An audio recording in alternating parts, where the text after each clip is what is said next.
silver screen. On Saturday, BBC Two is devoting its entire evening schedule to the history of movie monsters. The programme includes a documentary looking at the history of Godzilla.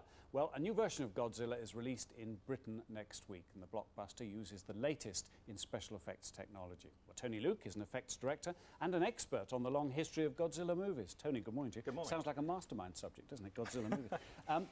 There's been huge progress, hasn't there, in the way monsters are created or recreated on the screen? Oh, definitely. I mean, from the very early days of cinema with George Méliès, who used giant cardboard cutouts, things progressed to full stop motion with King Kong in '33, which in turn inspired Godzilla, the original '54 version in Japan, where they used an actor in a suit. And nowadays you have a mixture of animatronics, CGI, anything's possible. Let's just remind ourselves of the older style Godzilla from the 1960s.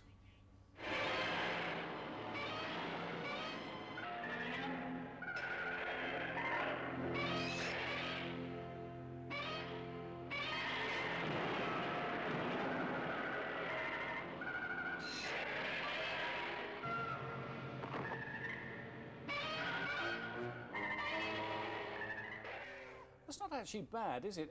What's the technique used there? Well, that's suitmation, which was basically... Suitmation? Yes, suitmation. This is the official term. This is the Japanese way of doing it was to get an actor, a real actor, to portray the character in the suit. And the suit would be enhanced in the eyes and with the mouth with radio control, early animatronics. And a lot of the older movies, people diss them, but on the whole, they're pretty good. So has suitmation, is that out of fashion now? Not at all.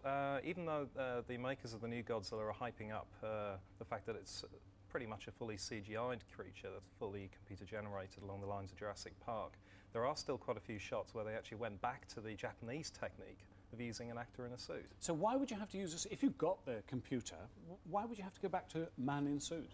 I think that an actor in a suit can portray a bit of weight and a bit of give a monster a bit of gravity that CGI doesn't always manage to achieve. CGI is very, very clean, and I don't really think it's advanced to the stage yet where you can completely fool an audience that what they're seeing is 100% up there on screen.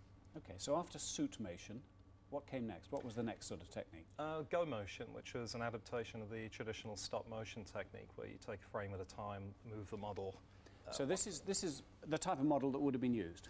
Yeah, this is a stop motion model, which, like say, you flex the armature, take one frame, move it again, take another frame, and then run the whole strip, and it gives the illusion of movement. Go motion was an early computer technique which actually managed to give the stop motion some blur and a bit of realism, and then that developed into CGI with Jurassic Park.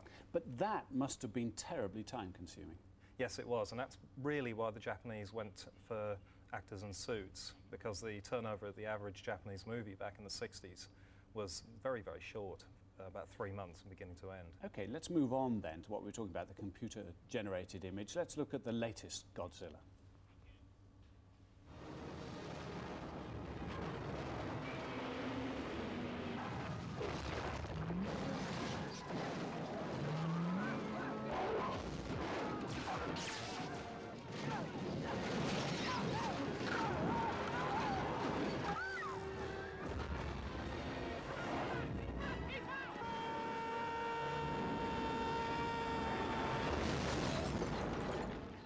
As an expert looking at that, are you impressed? I'm impressed, yeah. I think they've done a very, very good job. There's a real mixture of techniques there. You've got the shot where it's shaking the truck in the air, which is hand puppet holding a miniature. And then so that's man in suit, is it? Later on in the movie, when it bursts up through Madison Square Garden, that's apparently a man in a suit shot. Wow. And like I say, they built original miniature New York for it. Of course, this isn't the first movie that computer-generated images have been used, is it? I mean, they have been used for some time. Yeah, absolutely. I mean, there was a lot of experimentation done during the 80s at Lucasfilm, who made the Star Wars movies, which was finally realised in Jurassic Park. How creative is that, or are you just handing it all over to the computer?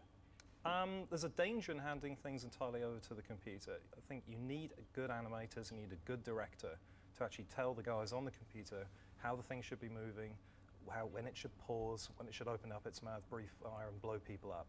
And in your terms, as an expert, Is it more fun looking at the older ones or the new ones? Which you have more admiration for? I have admiration for the new movie, definitely, because I think it's what they've done is very, very difficult to convince an audience that they're seeing a 200-foot lizard stalking down at Wall Street. I mean, that's good, but I have a huge amount of admiration for the original Japanese technicians in '54, who, with virtually no budget, pulled this incredible spectacle off. Tony, Luke, thanks very much indeed. And just a reminder again that you can see more on Godzilla. That's on BBC Two on Saturday night.